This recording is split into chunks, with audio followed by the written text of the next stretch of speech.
This video will demonstrate how to connect a plastic mulch layer to a tractor and also how to lay plastic mulch. Here's a few things to consider when we begin our plasticulture operation. Number one is we should conduct the soil test of the site where we're planning to lay plastic. The soil test results will inform us as to what sort of amendments the soil might need in preparation for planting. And when I say amendments, I'm talking about such things as lime and fertilizer. The next thing that we need to consider is preparing the site itself. We like to have a soil that is very even and loose. When you pick it up, that it crumbles in your hand freely. So to start with, we'll talk about the tractor's 3-point hitch, tractor's top link, which is adjustable to facilitate connecting to the upper hitch point on the layer. These are your right and left draft arms. This is your right and left anti-sway bar, or some manuals will refer to that as your stabilizer. Once the 3 points of the hitch are connected to the layer, they serve to provide stability and resist the tendency of the layer to move either left or right. Your left and right lift arms. So if you're on uneven terrain when you're connecting an implement, you have some latitude as far as raising or lowering that right lift arm. So that's the components of the hitch itself. And as you can see, we have everything connected up here. These two paddle-like mechanisms right here are your center bed fillers. They are in an upright or non-used position right now. You may or may not need them. If we were using them, they would be turned down and those blades would be in contact with the soil. They serve to funnel more soil into the center of the bed, and this helps to create a firmer, fuller bed. A situation wherein you might use those would be if your soil had a lot of sand content in it and it tended to resist being formed and maintaining that shape of a raised bed, then you might want to fill in with those. What we're doing now is we're removing the left and right cover discs. They're not needed in the bed shaping operation. If we left those on, they would just be funneling soil up and over our nice, clean, beautifully formed raised bed. So we're going to remove those just for the purpose of making a bed. What we're going to do now is we're going to run the layer over the soil surface without laying plastic. We're just going to form the shape of the bed. Sometimes this makes a firmer, fuller bed, and it makes it a little bit easier to come back and lay the plastic. Our drip tape is mounted on this roller, and we'll start by sliding this disc off like so. When loading our drip tape, it's important to make sure that the emitters are facing up. Most drip tapes will be like this. They'll have a colored side with a stripe down it, and this colored side is the side that the emitter is located on. The emitter is a small little slit spaced periodically along the drip tape. This is where the irrigation water actually comes out. We have the emitters facing up to resist clogging. The idea being if there's any sediment in the line that it's heavier than water and it will sink to the bottom and it won't clog the emitter. And then we will install our drip irrigation tape roll onto this spindle all the way against the other discs.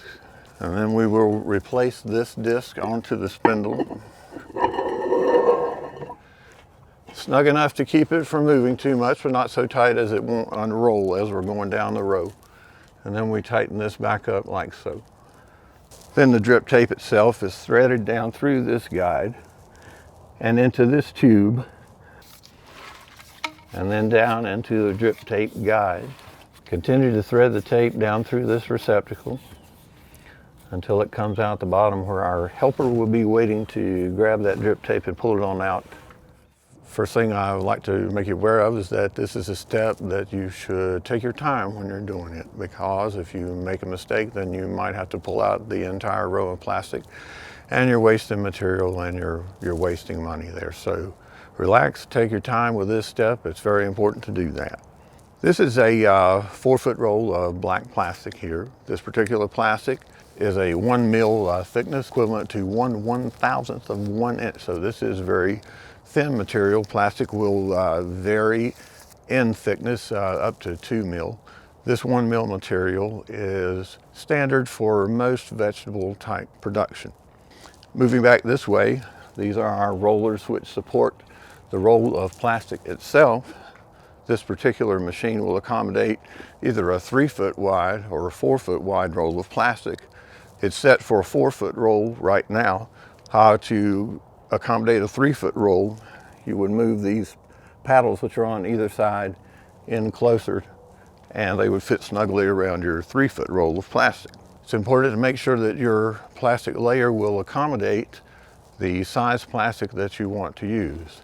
Now we're ready to load our 4-foot roll of plastic onto this layer, and we will take the plastic and thread it down between these upper 2 rollers, and we'll pull out a length of plastic, threading it underneath the bottom rollers.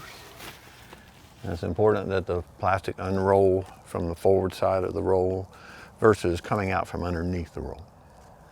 Next, we'll take the plastic and drip tape, and we will pull a length back toward the rear of the layer, and we want to come back far enough to where we will clear the layer itself. It's important to make sure that your limbs and any extremities are clear of the layer itself when it comes down. So I will position the plastic here, and I will be watching out for my arms as the layer comes down. And your helper will keep the plastic pulled out under the press wheels themselves. And if that were to blow out of my hands or otherwise come loose for some reason, these will move up and down so you can reposition. It's important to have your helper hold on to the plastic and drip tape as you begin to lay the bed. Until the plastic is covered with a sufficient amount of soil, there will be a strong tendency for it to pull forward along with the tractor, so we have to have someone on the ground to help resist that. And as we've begun to lay this particular bed here, you'll notice that there's quite a bit of soil being thrown up on top of the bed itself. A few adjustments will be commonplace until you get everything set just right. In this particular case, we can counteract that by adjusting our soil shields, which we will do next. Our cover discs are set a little bit too sharp an angle, and also they're running a little bit too deep. So now we will adjust the angle and the depth of our cover disc, and once that's accomplished, when we continue on down the row, you should see quite a bit less soil being thrown onto the plastic, and also it will not run as deep and will provide us a little bit better coverage on the sides of the plastic.